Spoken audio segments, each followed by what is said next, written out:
अतिक्रमण काढण्याच्या नावाखाली ज्या पद्धतीनं जुलमी राजवट या ठिकाणी चालू आहे,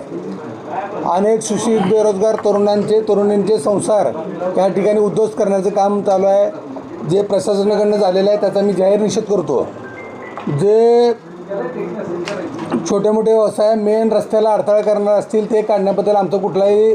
दुमत नाही किंवा आमचा विरोध असण्याचं काही कारण नाही, परंतु ज्या ठिकाणी रहदारीला अडथळाच होत नाही, गेले वर्षानुवर्षे जे स्वतःचा उदरनिर्वाह त्या ठिकाणी चालवतात, अशा लोकांना कुठल्याही प्रकारची नोटीस न देता, कुठल्याही प्रकारची पूर्वकल्पना न देता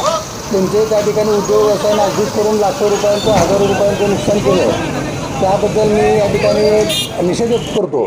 त्या ठिकाणी एका बाजूनी प्रशासन सरकार सांगते की तरुणांनी रोजगार केला पाहिजे, उद्योग व्यवसायाकडे वळलं पाहिजे, तरुणांनी उद्योग व्यवसायाकडे वळलं पाहिजे। सुशिक्षित बेरोजगारी प्रचंड प्रमाणात वाढलेली आहे, या ठिकाणी शिकून देखील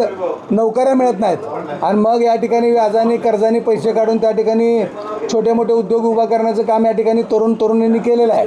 परंतु त्यांना दिलासा देण्यापेक्षा, त्यांना मदत करण्यापेक्षा अतिक्रमणाच्या नावाखाली त्यांचे संसार त्या ठिकाणी उद्ध्वस्त करण्याचं काम या ठिकाणी प्रशासनाने केलं आहे, अनेक लोकांचं नुकसान झालं आहे। या ठिकाणी आज मी फुल नाही फुलाची पाकळी म्हणून आमच्या वतीनं जे आमचे बाधित लोक आहेत त्या सर्व बाधित लोकांना आज इथं प्रत्येकी 10,000 रुपयाची मदत या ठिकाणी आम्ही केलेली आहे। ही मदत खूप तुटपुंजी आहे, परंतु